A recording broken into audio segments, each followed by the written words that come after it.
আপনাদের অনেক অনেক শুভেচ্ছা ও ভালোবাসা জানিয়ে শুরু করছে অনুষ্ঠান আহরণ।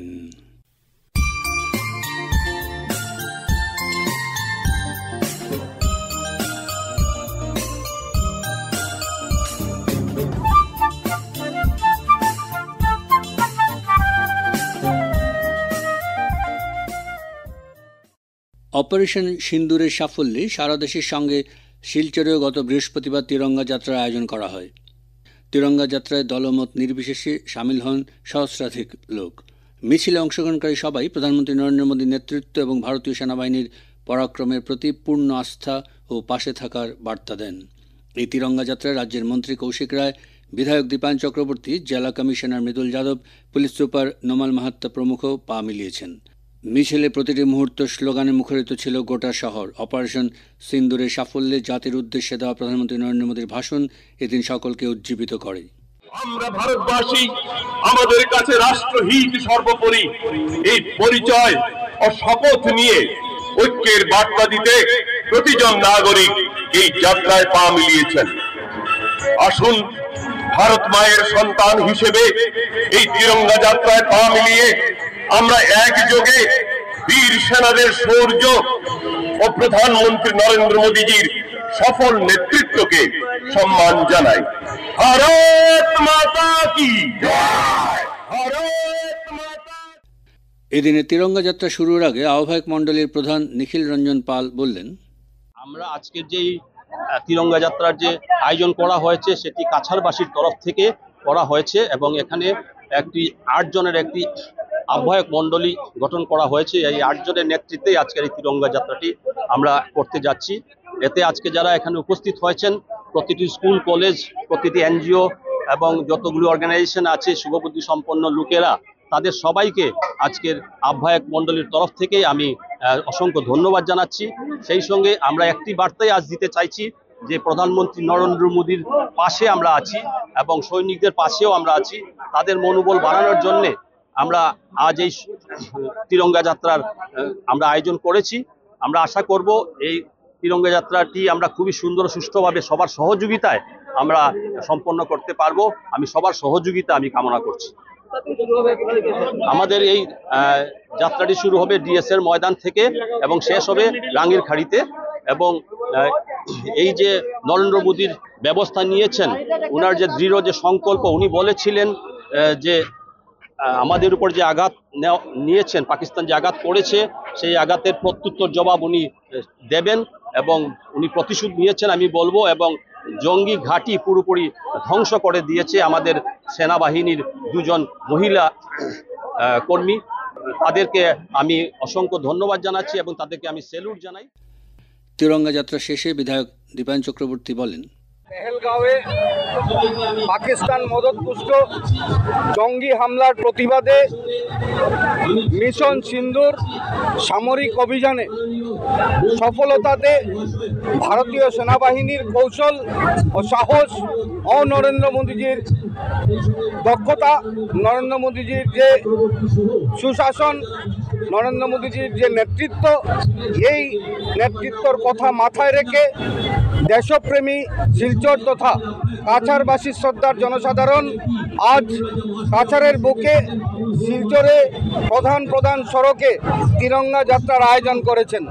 এই তিরঙ্গা যাত্রায় আপামর জনসাধারণ, দেশভক্তি নাগরিকবৃন্দ, ক্লাব এনজিওর সদস্যরা, বিভিন্ন সংগঠনের সদস্যরা সকলে এসে রাজনৈতিক মতাদর্শের ঊর্ধ্বে উঠে দল মত নির্বিশেষে আজকে এই মহা মিছিলে, এই তিরঙ্গা যাত্রায় সামিল হয়ে প্রধানমন্ত্রী নরেন্দ্র মোদীজি সহ দেশের সেনাবাহিনীকে সম্মান জ্ঞাপন করেছেন, তাদেরকে ধন্যবাদ জ্ঞাপন করেছেন।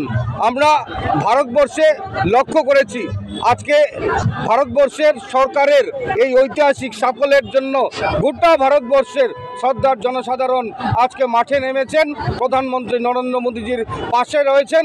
প্রধানমন্ত্রী নরেন্দ্র মোদীর পাশাপাশি ভারতীয় সেনাবাহিনীর পাশে থাকার জন্য সকলেই আজকে যোগদান করেছেন। আমি আন্তরিকভাবে কাছাড়বাসী শ্রদ্ধার জনসাধারণকে ধন্যবাদ জ্ঞাপন করতে চাই, শ্রদ্ধা জ্ঞাপন করতে চাই যেভাবে তারা এই আয়োজন করেছেন। এই আয়োজনে আজকে আমরাও ভারতীয় জনতা পার্টি হয়ে সামিল হয়েছি এই যাত্রায়। আর এই যাত্রা আমরা লক্ষ্য করেছি হাজার হাজার মানুষ আজকে দেশপ্রেম কাকে বলে সেটা প্রমাণ করেছেন, যে বৃষ্টির মধ্যে আজকে হাজার হাজার জনতার ঢল নেমে প্রধানমন্ত্রী নরেন্দ্র মোদীজিকে সেটা জানিয়ে দিয়েছেন। শুধু প্রধানমন্ত্রী না, শুধু সেনাবাহিনী না, গোটা ভারতবর্ষের মানুষের সাথে আমরাও শিলচরবাসী, আমরাও কাছাড়বাসী এই যুদ্ধে আপনাদের পাশে রয়েছি। 19শে মে ভাষা শহীদ দিবস উপলক্ষে বরাক উপত্যকা বঙ্গ সাহিত্য ও সংস্কৃতি সম্মেলন বেশ কিছু কর্মসূচি হাতে নিয়েছে। ইতিমধ্যে সফলভাবে একাধিক কর্মসূচি সম্পন্ন হয়েছে। এই সমস্ত ব্যাপারে আকাশবাণীর সঙ্গে একান্ত সাক্ষাৎকারে বরাক উপত্যকা বঙ্গ সাহিত্য ও সংস্কৃতি সম্মেলনের কেন্দ্রীয় সভাপতি গৌতম প্রসাদ দত্ত জানালেন, বরাক উপত্যকা বঙ্গ সাহিত্য সংস্কৃতি সম্মেলন 19 মেকে সামনে রেখে বিস্তৃত কর্মসূচি হাতে নিয়েছে। আমাদের এই পর্বে অনুষ্ঠান শুরু হয়েছিল গত বৃহস্পতিবার। অনুষ্ঠান সূচি ছিল পড়ুয়াদের সঙ্গে অন্তরঙ্গ আলাপচারিতায় ভাষা শহীদদের জানো। আমরা বৃহস্পতিবার কাছাড় হাই স্কুলে পড়ুয়াদের সঙ্গে একান্তে প্রশ্নোত্তর পর্বে গল্প বলে ভাষা আন্দোলনের সঙ্গে তাদের পরিচয় করিয়ে দিয়েছি। গতকাল ছিল শনিবার, আমরা উদারবন শিক্ষা সদন উচ্চতর মাধ্যমিক বিদ্যালয়ে একইভাবে অন্তরঙ্গ আলাপচারিতায় ভাষা শহীদদের জানো অনুষ্ঠান করেছি। সেখানে ভাষা আন্দোলন নিয়ে বিভিন্ন প্রশ্নমালা এবং ভাষা আন্দোলনের গল্প বলে তাদের আন্দোলনের শহীদদের সম্পর্কে অবহিত করেছি। পাশাপাশি আমরা দেখেছি যে নূতন প্রজন্ম শহীদদের সম্পর্কে কি জানে। কিছু কিছু ছেলেমেয়ে আমরা পেয়েছি যারা একাদশ শহীদের নাম সম্পূর্ণভাবে বলতে পারে, আবার কিছু আছে বলতে চাইলেও শুদ্ধ করে বলতে পারে না, চেষ্টা করেছে। আমাদের এই প্রয়াস গত বৃহস্পতিবার থেকে যেটা শুরু হয়েছে সেটা আগামী 2 মাস চলবে, 21 জুলাই গিয়ে সেটা শেষ হবে। এর পাশাপাশি আমরা আজ রবিবার বঙ্গভবনে ভাষা সেনানীদের সম্মাননা প্রদান করেছি 19-এর আবাহন অনুষ্ঠানের মধ্য দিয়ে। এবছর আমরা 72-এর ভাষা আন্দোলনের 2 সেনানী মকব্বির আলী বড়ভূইয়া এবং সুব্রত দেবরায়কে আমরা সম্মাননা জানিয়েছি। আমরা সম্মাননা জানিয়েছি 61-র ভাষা আন্দোলনের কমলা ভট্টাচার্যের অন্যতম সঙ্গী নীলিমা বিশ্বাসকে। আর মরণোত্তর সম্মাননা আমরা দিয়েছি 61 এবং 72-এর ভাষা আন্দোলনের 2 সংগ্রামী ব্যক্তিত্ব। প্রথমজন মৃণালকান্তি দত্ত বিশ্বাস, যিনি এই শিলচর শহরে পলু বিশ্বাস নামে পরিচিত। আরেকজন সুমিত্রা ঘোষ, যিনি বেবি পুরকায়স্থ নামে পরিচিত। কিছুদিন আগে সেকেন্দ্রাবাদে তিনি প্রয়াত হয়েছেন। তাদের দুজনকে মরণোত্তর সম্মাননা দিয়েছি। আর 19-এর যে আন্দোলন এবং বাংলা ভাষা এবং বাঙালি জাতির ভবিষ্যৎ, এই পর্যায়ে মনজ্ঞ আলোচনা করেছেন আসাম বিশ্ববিদ্যালয়ের দর্শন বিভাগের অধ্যাপিকা শুভ্রা নাগ। এই আলোচনার পরিসরে অংশ নিয়েছেন আসাম বিশ্ববিদ্যালয়ের অধ্যাপক বিশ্বতোষ চৌধুরী, অধ্যাপক সুমন গুণ এবং জিসি কলেজের প্রাক্তন অধ্যাপক বিশিষ্ট অর্থনীতিবিদ বিভাস রঞ্জন চৌধুরী। আমরা আজ বিকেলে বঙ্গভবনের সামনের যে রাজপথ, সেখানে আলপনার মাধ্যমে শহীদদের প্রতি শ্রদ্ধা জানাবো। পাশাপাশি চলবে কবিতা পাঠ, গানের আসর। আগামীকাল 19 মে সকালবেলা আমরা রেল স্টেশনে যাব শ্রদ্ধাঞ্জলি জানাতে শহীদদের উদ্দেশ্যে। তারপর আমরা শ্মশানঘাটে এবং বঙ্গভবনের শহীদ বেদিতে আমরা শ্রদ্ধা নিবেদন করব। বিকেলবেলা বরাক উপত্যকা বঙ্গ সাহিত্য সংস্কৃতি সম্মেলনের শিলচর আঞ্চলিক কমিটির ব্যবস্থাপনায় 1টা থেকে গান্ধীবাগের চত্বরে একটা মুক্ত পরিবেশে কথা, গান, স্বরচিত কবিতা এবং নৃত্য চিত্রকলা প্রদর্শনের অনুষ্ঠানের আয়োজন করেছি। সেখানে সবাই আসবেন, সবাই নিজের মতো করে তার উপস্থাপনা তুলে ধরবেন। এইভাবে আমরা শহীদদের শ্রদ্ধা নিবেদনের কার্যক্রমকে সফল করার জন্যে আন্তরিকভাবে সবার সহযোগিতা নিয়ে চেষ্টা করছি। গত 12 মে ছিল আন্তর্জাতিক সেবিকা দিবস অর্থাৎ ইন্টারন্যাশনাল নার্স ডে। এদিন শ্রীকোনায় সুন্দরীমোহন সেবা সদনে দিবসটি পালিত হয় ভাবগম্ভীর পরিবেশে। এ নিয়ে সেবা সদনের কর্মকর্তা রাই আচার্য জানান, আমাদের এখানে ইন্টারন্যাশনাল নার্স ডে আমাদের হাসপাতালে, দ্যাট ইজ সুন্দরীমোহন সেবা ভবন কল্যাণী হাসপাতাল নামে বিখ্যাত, এখানে আমরা উদযাপিত করেছি আমাদের সহকর্মীদের নিয়ে।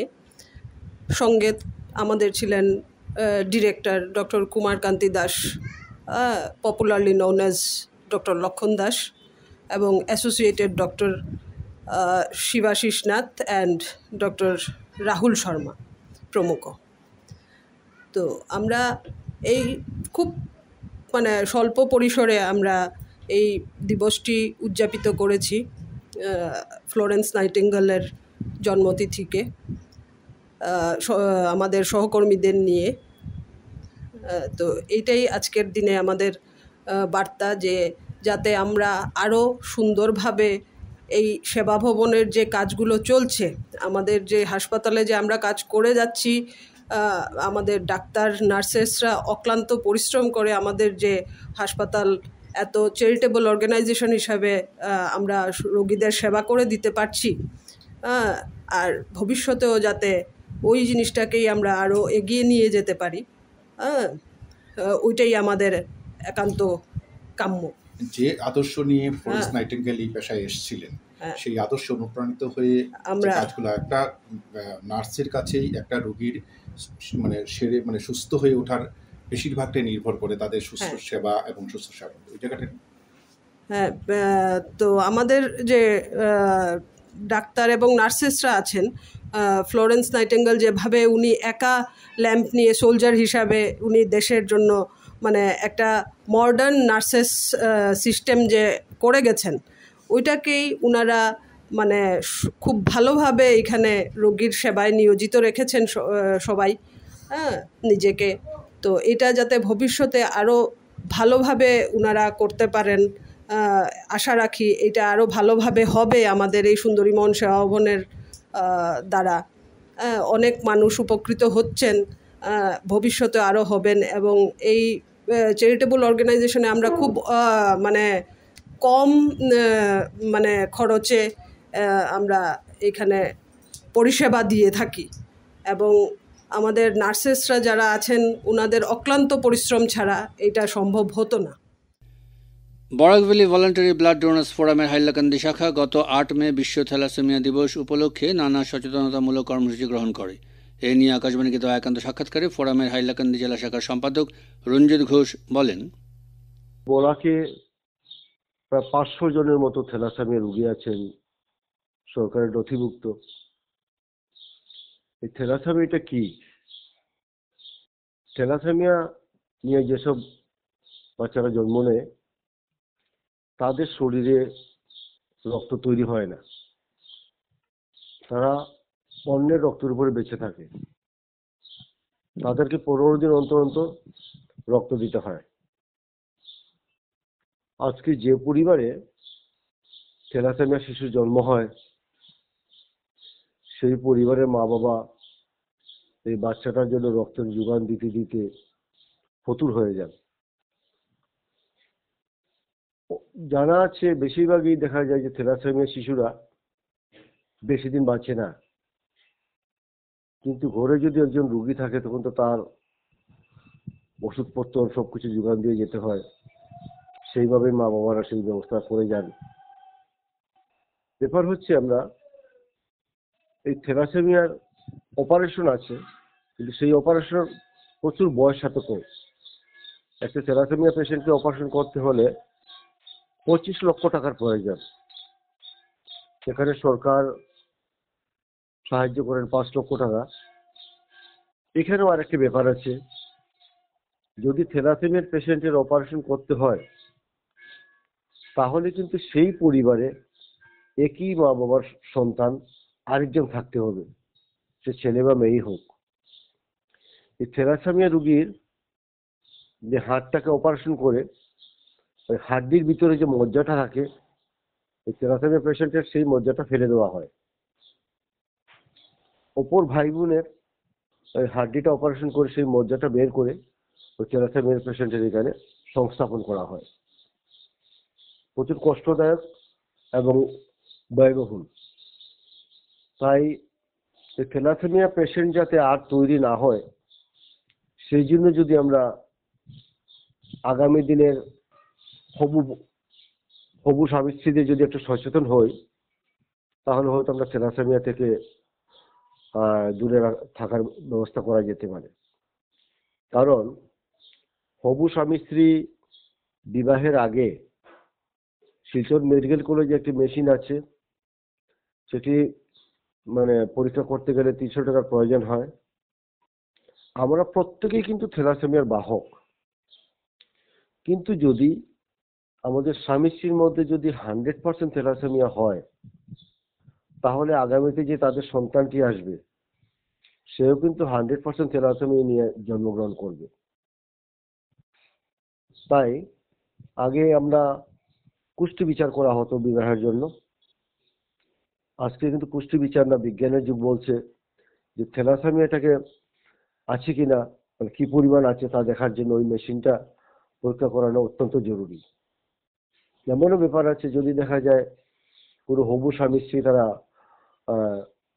প্রেমিক প্রেমিকা, একজন আরেকজনকে ছাড়া বাঁচবে না, তা সত্ত্বেও কিন্তু বিবাহ না করা, আর যদি বিবাহ করেন তাহলে সন্তান না চাওয়া। যদি তারা সন্তান পান তাহলে কিন্তু এই সমস্ত জীবন তাকে নিয়ে ভুগতে হবে, তার রক্তের যোগান দিতে দিতে। তাই থ্যালাসেমিয়ার সংখ্যাটা কমানোর জন্য আমাদের আগামী দিনে হবু স্বামী স্ত্রী এই পন্থাটা নেওয়া অত্যন্ত জরুরি। আরেকটা ব্যাপার এখানে এসে যাচ্ছে, থ্যালাসেমিয়াদের জন্য রক্ত কিন্তু মজুদ রাখতে হয়, কিন্তু দেখা যাচ্ছে বিভিন্ন মেডিকেল কলেজ, বিভিন্ন ব্লাড ব্যাংকে সবসময় দেখা যায় একটা রক্তের অপূরণ থাকে। কেননা আমরা রক্ত দান করি 100% আর প্রয়োজন হয় 10%। তাই আমরা যদি সবাই রক্তদানে এগিয়ে না আসি, বিশেষ করে ওই থ্যালাসেমিয়া রোগীরা রক্তটা পাবে কোত্থেকে? তাই সমাজের আমি প্রত্যেকটা যুব সমাজকে আমি অনুরোধ করছি, আপনাদের রক্তটা শরীরে নষ্ট হতে না দিয়ে আপনারা প্রতিনিয়ত রক্তদান করে যান। এমনিতে আপনার রক্তদানে কিন্তু 3 জন মুমূর্ষু রোগীর প্রাণ বাঁচবে, সাথে বাঁচবে কিন্তু থ্যালাসেমিয়া রোগী, যেটা আপনার শরীরে নষ্ট হয়ে যাবে, কারো কোনো প্রয়োজন লাগবে না, আপনার কোনো উপকার হবে না, আর অন্যেরও উপকার হলো না। কিন্তু যদি আপনি 3 মাস অন্তর রক্তদান করে যান, 3 জন মুমূর্ষু রোগীর সাথে সাথে কিন্তু আপনার বেশি উপকার, যিনি রক্তদাতা।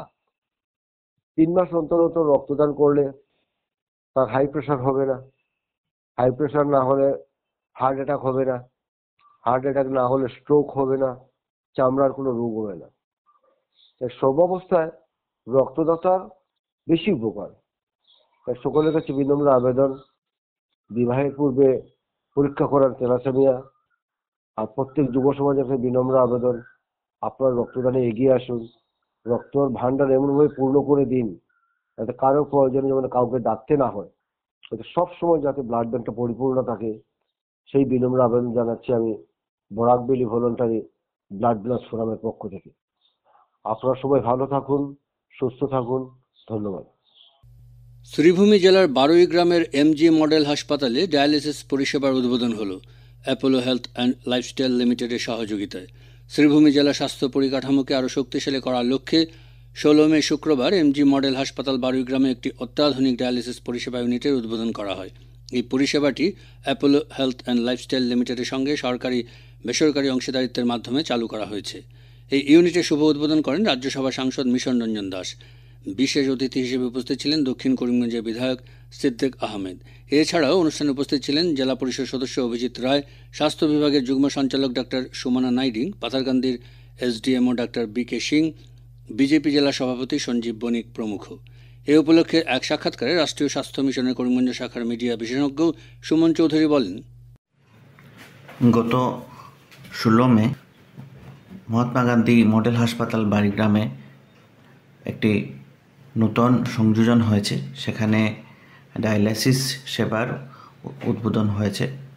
উদ্বোধনে ছিলেন আমাদের শ্রীভূমি জেলার মাননীয় রাজ্যসভা সাংসদ শ্রী মিশন রঞ্জন দাস, দক্ষিণ করিমগঞ্জের বিধায়ক শ্রী সিদ্দিক আহমেদ, যুগ্ম স্বাস্থ্য সঞ্চালক ডক্টর সুমনা নাইডিং, এতদ অঞ্চলের জেলা পরিষদ সদস্য শ্রী অভিজিৎ রায়। এই ডায়ালাইসিস সেবা বাড়িগ্রাম অঞ্চল তথা বৃহত্তর বাড়িগ্রাম অঞ্চলের জন্য একটি বড় আশীর্বাদ বলা যেতে পারে। শ্রীভূমি জেলায় এটি দ্বিতীয় ডায়ালাইসিস সেবা। অ্যাপোলো হাসপাতালের সঙ্গে পাবলিক প্রাইভেট পার্টনারশিপে সেটা শুরু হচ্ছে। আজকাল দেখা যাচ্ছে অনেক কিডনি পেশেন্ট বেড়ে গেছে, যেহেতু অনেকেই ডায়াবেটিস রোগে আক্রান্ত এবং ডায়াবেটিসের শেষ পর্যায়ে এসে কিডনিতে সমস্যা হয় এবং সেক্ষেত্রে প্রচুর ডায়ালাইসিসের জন্য রোগীর নাম নথিভুক্ত হয় এবং অনেকেই অনেক দিন পর্যন্ত ডেটই পান না, অনেক ওয়েটিং লিস্ট থেকে যায়। তো সেই ক্ষেত্রে এই ডায়ালাইসিস ইউনিট আমাদের শ্রীভূমি জেলার কিডনি রোগীদের ক্ষেত্রে একটি বড়সড় সুবিধা হবে। যারা সিভিল হাসপাতালে সুযোগ পাচ্ছেন না তারা সেখানে গিয়ে করাতে পারবেন। বাড়িগ্রাম মডেল হাসপাতালের যে ডায়ালাইসিস ইউনিট সেখানে 3টি বেড থাকবে এবং প্রত্যেক দিন 9 জন করে রোগীকে ডায়ালাইসিস করা সম্ভব হবে এবং সপ্তাহের 6 দিন খোলা থাকবে এবং দরকার পড়লে রবিবারেও ডায়ালাইসিস সেবা প্রদান করা হবে এবং এই ডায়ালাইসিস সেবা সম্পূর্ণ বিনামূল্যে দেওয়া হবে। ডায়ালাইসিস করার আগে যেগুলো কিছু বেসিক টেস্ট আছে সেগুলো হয়তো করিয়ে নিতে হবে, বাকি যা যা আছে সেগুলো বিনামূল্যে প্রদান করা হবে। ডায়ালাইসিস ইউনিট আগে এক সময়ে শুধুমাত্র শিলচর মেডিকেল কলেজেই ছিল, এখন শ্রীভূমি জেলার করিমগঞ্জ সিভিল হাসপাতালের পর বাড়িগ্রামে হচ্ছে। তো সেটা একটি বৃহৎ ব্যাপার এবং পরবর্তীতে আমাদের স্বাস্থ্য বিভাগে আরও পরিকল্পনা আছে। আমরা আরও কয়েকটি মডেল হাসপাতালে এই ডায়ালিসিস সেবা শুরু করব। অলরেডি আমাদের সেটা প্ল্যানিং পর্যায়ে আছে। একটা কথা বলতে চাই যে এত সংখ্যক কিডনি রোগী বেড়ে গেছে এবং তার যেটা মুখ্য কারণ সেটা হচ্ছে যে মানুষের যে লাইফস্টাইল, মানুষ অপরিমিত খাবার দাবার বা তার বাহ্যিক যে লাইফ চলাফেরা, বিভিন্ন ধরনের আসক্তি, সেগুলো থেকে কিন্তু প্রচুর মানুষ এই আমাদের দেখা যাচ্ছে যে কিডনি রোগে আক্রান্ত হচ্ছেন। অনেকেই আছেন এত অঞ্চলে ডায়াবেটিসের রোগী প্রচণ্ড মাপে বেড়ে গেছে। তো সেটার একটা কারণ হলো যে মানুষের খাবার দাবার ঠিক না। তো সেই জন্য কিছুটা ব্যায়াম করা দরকার বা তামাক জাতীয় বা যে অ্যালকোহল সেগুলো পরিত্যাগ করা উচিত। তাছাড়া শর্করা জাতীয় খাবার কমানো উচিত এবং সময়ে সময়ে ব্লাড প্রেশার বা সুগার সেগুলো চেক করা উচিত এবং প্রত্যেক দিন যদি সম্ভব হয় যতটুকু পারা যায় কিছুটা হলেও এক্সারসাইজ করা দরকার। এই ডায়ালাইসিস ইউনিট নিশ্চয়ই সুবিধা দেবে এত অঞ্চলের রুগীদেরকে, কিন্তু লক্ষ্য থাকতে হবে যাতে ডায়ালিসিসের পর্যায়ে সে না পৌঁছায়।